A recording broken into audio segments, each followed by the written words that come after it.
Ever since the Islamic regime took power in Iran, it has impacted the lives of multiple generations, mine included. I was born in Tehran years after the Islamic Revolution, and I went to grade 1 in Iran. And my older sister went all the way through high school. Every morning before class, we had to line up and we had to chant death to 3 countries: death to Israel, death to America, death to England, or as they called it in Persian, İngiliz.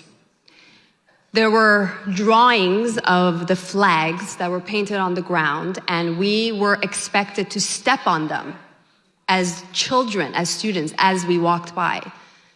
Now, as a child, you don't fully understand what any of this means. You don't question it. But looking back now, I realize something very chilling. This is exactly how hatred begins.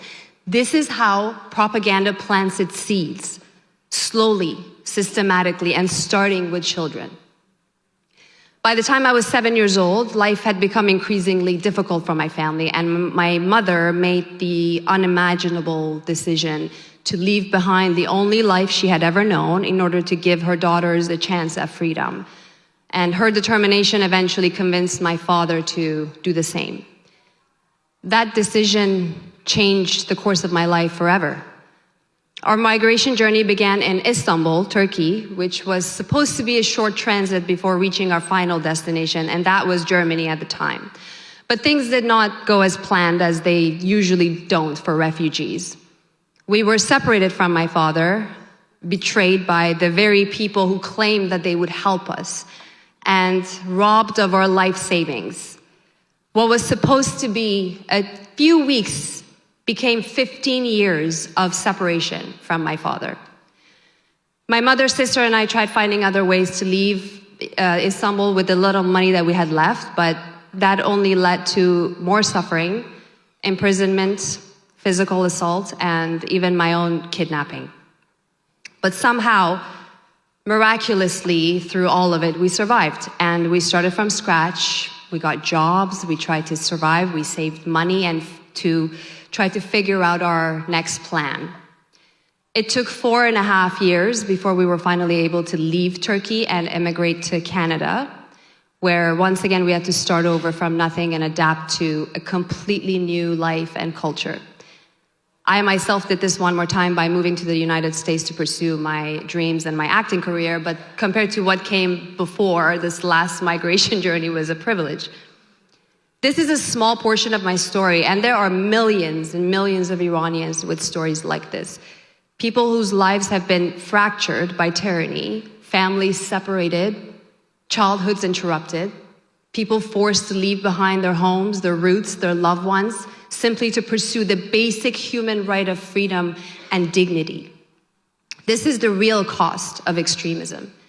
And perhaps that is why so many Iranians recognize anti-Semitism so clearly, because we have seen firsthand where indoctrination, dehumanization, and hatred can lead. The relationship between Iranians and Jewish people is one of the oldest and most meaningful connections in history between 2 ancient civilizations. From the time of Cyrus the Great, who liberated the Jewish people from Babylon and allowed them to return to Jerusalem, to the thousands of Jewish refugees and orphan children who found refuge in Iran during the World War II, Jews were never strangers to Iran. They were always part of Iran's civilizational story itself. This ancient connection was hijacked by a regime that turned hostility toward Israel and hatred toward Jews into part of its political identity. But no amount of hatred, propaganda, or hostility promoted by the Islamic regime can erase the thousands of years of deeply rooted connection and our shared history. And today, many Iranians and Jews recognize something very important in one another, a shared understanding of what extremism is capable of, a shared understanding of loss, displacement, resilience, and survival. We understand each other's pain. We get it, and we know who's the enemy.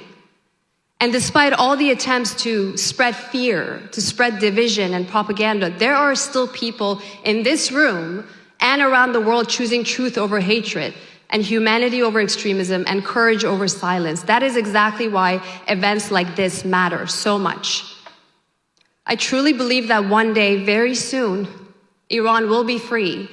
I believe the Iranian people will...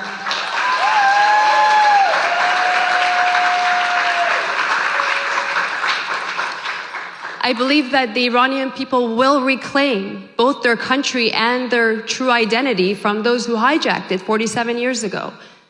And when that day comes, the relationship between Iranians and Israelis will once again reflect what it once was, rooted in respect, humanity, friendship, and peace. And they will be the best of allies.